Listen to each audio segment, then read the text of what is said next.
Good afternoon, ladies and gentlemen. It is June 28th, 2012. I'm the Promise of Two Perfect Gentlemen, and I'll be rolling solo for this cast because I'll be talking to you, ladies and gents, about Mass Effect, which is not a game series that the Minion has played. So it would be a really one-sided duo cast, so I'm just going to roll solo. And I hope that we can roll out more of the solo casts in the future. Pretty much whenever something happens in the gaming world that either one of us, feels strongly about or has an opinion about, we can come here and talk to you guys about them. It could be a duo impromptu cast if the need arises, or like I said, just some solo ones. But anyway, as most of you already know, Mass Effect 3 released their extended cut DLC endings 2 days ago, and the internet doesn't seem to know what to think about it. It's what they wanted, it's what they clamored for, but as a lot of people are finding out, not a whole lot's changed. Even though the endings themselves have changed, the ending result hasn't really differed. And I just want to go out there and say that I do not approve of BioWare releasing these extended cuts. But I am happy that they did. And I know that sounds at odds with itself, but I will explain what I mean by that. First, I just want to say that everybody, myself included, has either watched, read, or played an anthology, or a trilogy, or a sequel, or a series, whatever it may be on any one of those genres, where you didn't like the ending. You loved everything up until then, but when the ending came, you were just sitting in your chair saying, what the fuck? What the fuck was that? That's not what I wanted. That's not what I wanted to see at the end of this. Why can't they give me what I want? This sucks. And as it came down to it, you just either, accepted it or didn't accept it and just was really mad at it. And you just kind of went on your day. You didn't think, I'm going to change this. I'm going to make these people change what they did because I don't like it. And there may be a lot of the people that felt the same way as you, but the end result was the same. You just kind of, moved on from it. And it's happened to everybody. Like, my favorite book series of all times is a series called The Abhorsen Trilogy by an Australian author named Garth Nix. To this day, one of my all-time favorites. Didn't like the ending. I didn't think that the ending gave enough closure, gave enough exposed enough background information on some of the characters and situations. And I didn't think that it did a lot of people justice in the book. But I'll still read it. Every couple of years when it's starting to, not be so fresh in my mind, I'll go back and I'll reread the whole thing. And I'll love every minute of it. And then I'll get to the ending and I'll say, but whatever. Everything up until now, perfect, and I'll do it again as soon as I can. Because I love it. It's the entire story leading up to that was great. So I have no reason not to love it. And for me, it's the same thing with Mass Effect. It's the first game, the second game, the third game up until the last 15 minutes, just are great stories with great characters, great settings, and some great twists. And it's really no different, but I'm kind of getting into my own thing here. So anyway, the extended cuts have come, and like I said, people are realizing that not a whole lot's different. And they've added new dialogue, they've added some new animated scenes, they've added some new static scenes, which I thought was a really weird addition. Just these still images with words on them. It's not really something that hasn't really happened thus far in Mass Effect, so it kind of stuck out like a sore thumb. It doesn't mean it was bad. I did not enjoy it. It was just kind of out of place there. But by doing this, and by, you know what, they changed one thing, like one major thing. There was a lot of changing of some particular dialogue options and some sentences and phrasing and whatnot. But there was one big change, and that was that the Normandy didn't crash land on the planet that it's on, meaning it didn't just land there and stay there. It gets up and it departs. And Kotaku, unfortunately, did an article about this morning, which, swear to God, they fucking inceptioned me last night because I was thinking about this as I went to bed. It makes the Stargazer kind of not irrelevant, but an odd choice for the ending. And it's only because they've changed it that this is so. I want to make that clear. In and of itself, if these extended endings were the first endings that we got, it wouldn't be quite as weird as it is. But because we knew what they had originally intended, it's kind of deviated, and I'll explain what I mean. Most people that I've talked to have accepted that the planet that the Stargazer and his or her grandson, I say his or her because something weird happens after the fourth ending. Yes, there is a fourth ending. I'll get to that a little bit later too. The planet they're on is the planet that the Normandy crashes on.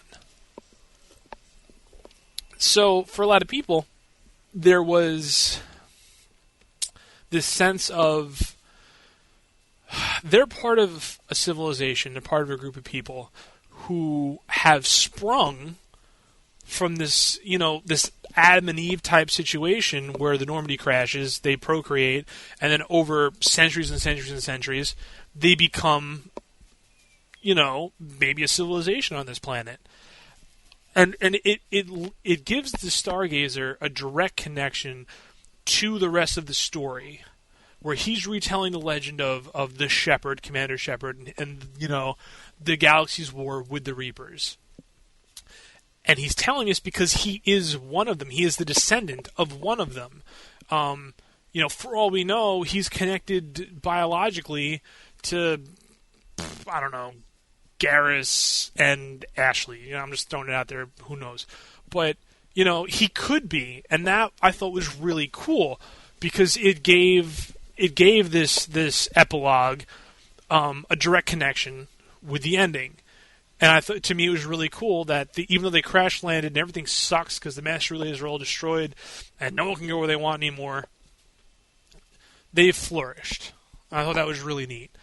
But now that the Normandy takes off and leaves, he could be anybody. He could be anybody anywhere. He could be on any of the planets that was involved in the Reaper War, which, as I said before, it isn't bad. It's really not. And if this was the original ending, it would be what it is, and it would be easier to. It would be, well, not easier, but you would accept it like, all right, well, this is the story that's been passed down, by whatever people on whatever planet they're on from the Reaper War. But I like the fact that they were directly connected to the crew of the Normandy before. I thought that was really cool and really important, that this guy telling the story of Shepherd belongs to one of his. And now it could belong to one of his, but it also could be anybody just who's read books or heard stories, some great oral history of the war, what have you. So that I didn't like because they took a really nice concept and changed it, and not necessarily for the worse, but I think it was better before. Definitely.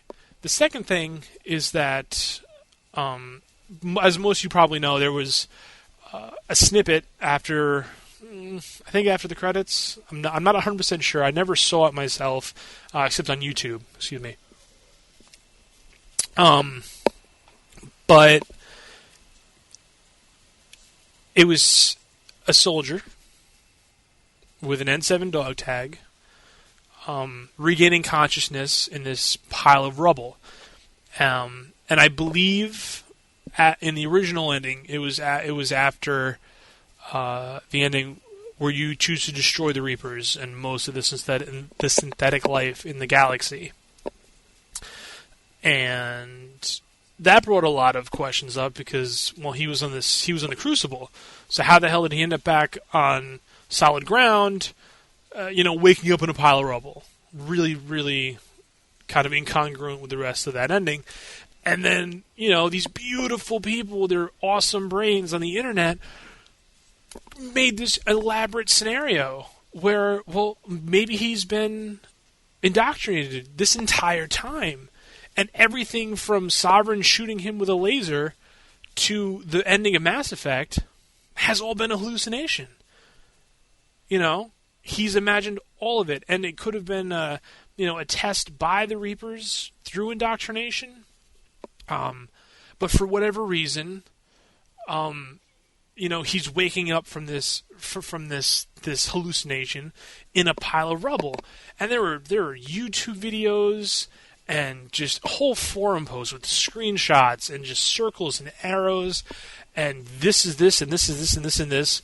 And you would read it and you wouldn't be like, oh my God, like that's it. This is so fucking brilliant. This is so, in depth and so meta, and like I can't believe that BioWare would do this. It wasn't that, but it was most certainly, well, that could happen. That could have happened. That's definitely plausible.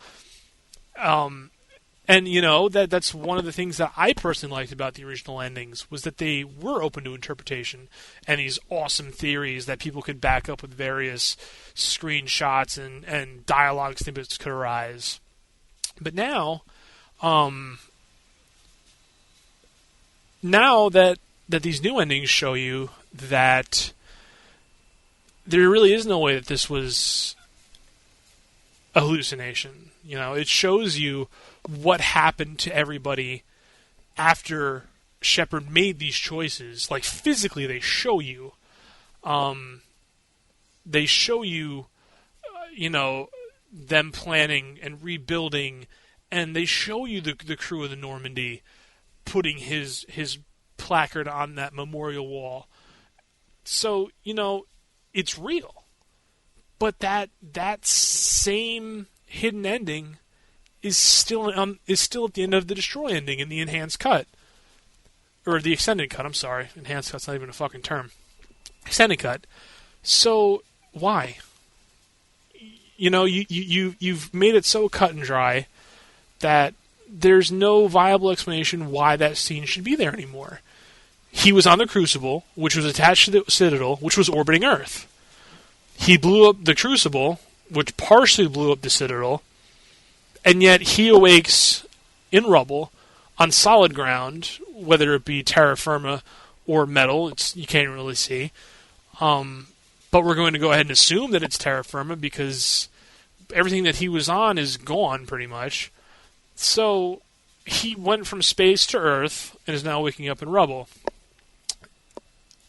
Now, if you played Mass Effect 2, which I fucking hope you have if you played Mass Effect 3, you would know that Shepard doesn't deal well with space-to-planet trips. He actually tends to die and need trillions of dollars in cybernetics and years to recover.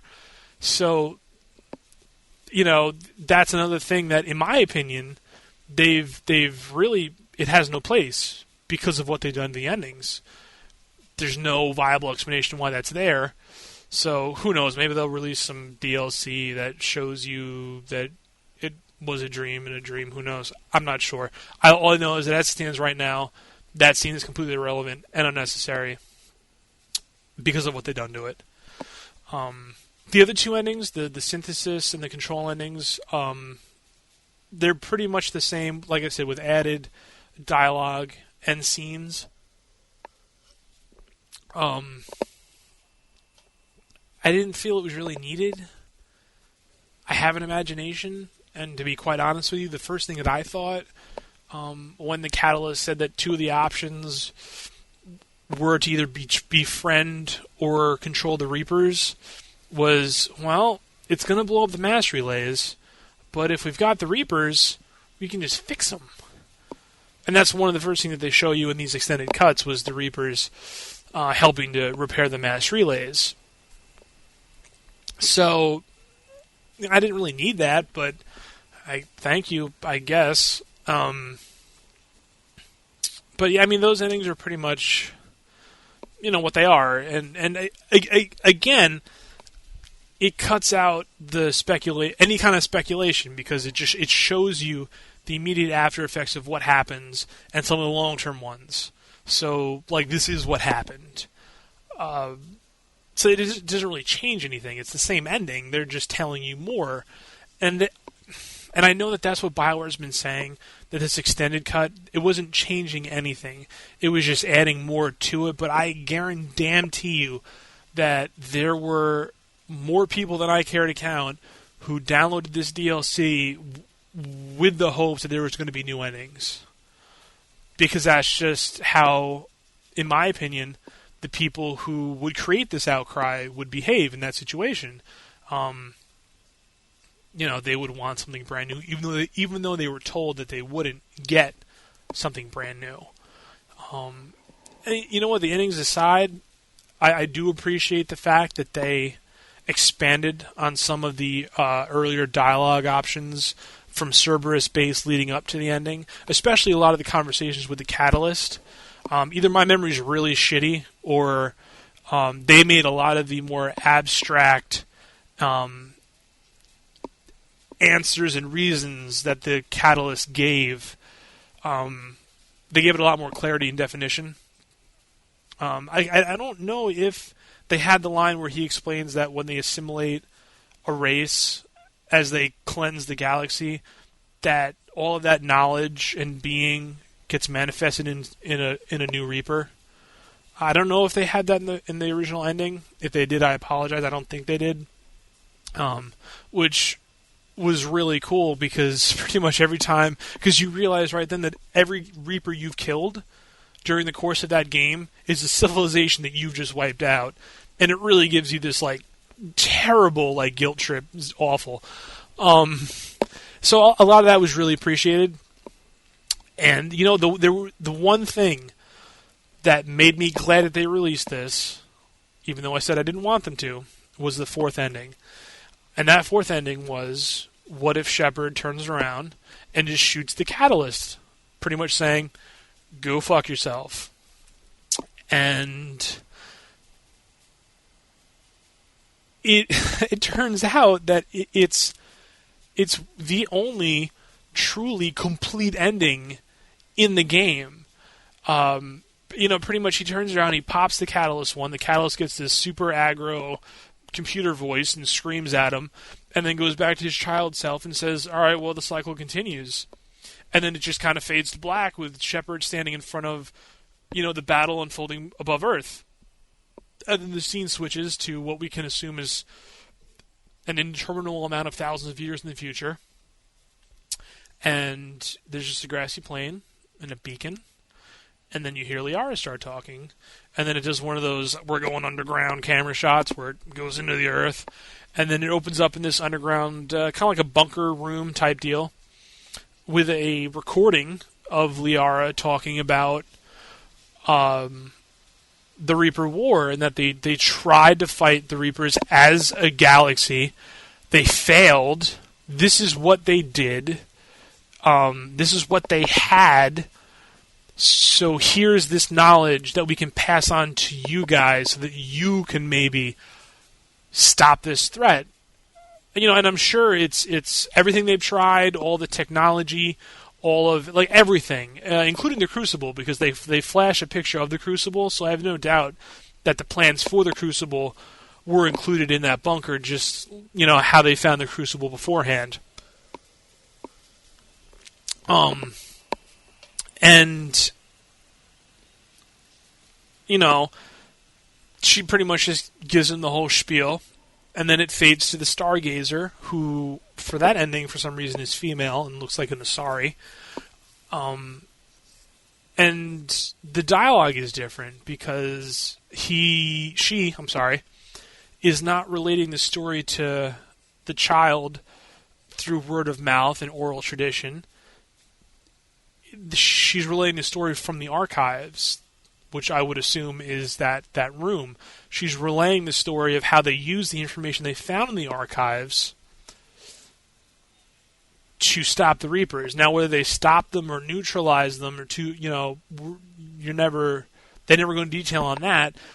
But what they do make clear is that they are safe, and they are safe because of the information that we left behind from our attempts. And I thought that was really cool because it's clearly the most complete ending. It is what it is at the beginning, it is what it is in the middle of the ending, and it is what it is at the end of it. And it's very linear, and there's really no room for debate or discussion. This is what happened, this is what the result was. And I think it's really cool because even though it's the most complete ending, it's the worst ending in the game. It's not a fucking happy ending. Shepard pretty much dooms the entire galaxy to death. Okay? On the hopes that the next people can not fuck it up. And that's really messed up. Like, it's a really just depressing ending because everyone you've known in the entire game is now dead. Regardless of your choices throughout the game, their deaths are now meaningless because you pretty much just forfeit the war and chose to die, and yet it's the best ending out of the bunch because it's the most complete. And it's almost like, BioWare said, all right, well, you want us to change what we've done, you're going to keep crying about it until we do, fine. We'll give you a complete ending. But you know what? It's going to be the worst ending. Go fuck yourself. Which I enjoy because it's something that I would do if I was in their position. And it has renewed a little bit of faith from myself in BioWare as a company because I did lose a lot of faith in them once they caved into these demands because they shouldn't have to. And that's the point, is it's their work. It's their blood, sweat, and tears. It's their opus. Yes, you have bought the game. So yes, you are allowed to complain about it. You are allowed to not be happy with the ending. Just as they should be allowed to not change it because it's theirs. It's their job to make their vision. It's your job to experience it and either enjoy it or not enjoy it. Bottom line is that these people who are complaining about it spent $60. And you know what? They didn't spend $60 on 15 minutes of a game. They spent $60 on 20 hours of a game. And unfortunately, they only really enjoyed 19 hours and 45 minutes of it. But you know what? That's a good deal. I'll take that deal any day of the week. I pay you $60, and I get to enjoy I'm no good at math, 97% of that product? Fuck, I don't even enjoy my shoes that much. I hate them after a while. They're my shoes. I wear them all the time. I get maybe 56% enjoyment factor out of my shoes. I would take 97% in a heartbeat. And that's what people don't... Not people. That's what those people, I just think, just don't seem to understand. Is that they've played this epic adventure, this epic journey throughout our galaxy that, for a lot of people, has broken the hundreds of hours of playtime. From separate save files, separate endings, separate paths, like what have you. And they're really just narrowing their entire experience of this entire trilogy to a 15-minute ending. And to them, I say I pity you, because if you can't find enjoyment in over 100 hours of something leading up to an ending, I'm not 100% sure what they're going to be able to find enjoyment at in anything. Because, it really is the experience. It's not necessarily always the end result. It's what you do leading up to it. And, some might argue that the ending of Mass Effect is everything from, you getting picked as the first human Spectre onward, or him dying and coming back to life onward. it's all leading up to a finality. We've always known that, and some people just weren't happy with it. And again, it's not their place to force somebody by crying loud enough to change it, especially when it's their work. And they shouldn't have to. They really shouldn't. But I hope that this, sheds some light on situations like this. Be careful what you ask for, because they got what they asked for, and I guarantee you that a lot of them didn't like what they got because it's the worst ending in the game. But it is what they asked for, and I hope that this sets a precedent where even if someone seems to acquiesce to, the overall consensus of a community, the result's not always what you think it's going to be. It might not always be what you want. It's up in the air, and that's something to keep in mind the next time that we play a game that we don't particularly enjoy the ending to, and then decide to go up in arms about it. All of that vitriol, all of that angst, all of that anger could ultimately be for naught, because just like that first product, we have no control over what we get changed about it. It's not in our hands, it's in their hands. And if you don't have faith in what's in their hands, then they're probably not going to have any faith in you as the recipient of what they're bringing you. And that's always something to keep in mind. Count your blessings. Love what you have, hate what you don't. But yeah, I think that about wraps it up. We're going to be coming at you guys tonight, hopefully with a double post. We're going to be doing our StarCraft cast. That was supposed to be earlier on in the week. Unfortunately, I had a little bit of an accident regarding my thumb, so our schedule's been thrown off like crazy. So we're going to hopefully get StarCraft out for you guys tonight. We're going to have a follow-up to our Diablo cast from last week up tonight as well. And it's hopefully going to be our schedule. I'm hoping it's going to be, for right now at least, Tuesday StarCraft, Thursday Diablo. Probably going to have to add in World of Warcraft somewhere as Mists of Pandaria becomes closer and closer to reality. And as I said in the beginning, I really hope that we can add more solo casts in the future. Just whenever something happens that piques our interest that we'd like to talk to you guys about, I'm hoping we can do that. And I can tell you right now that I will be doing that. So that through whatever medium that we post this on, I can hear some of your thoughts too in the comments or the replies, just to see what you guys think about what I think about what people are doing. It's weird and convoluted. Anyway, enjoy the rest of your day, guys, and I'll talk to you later.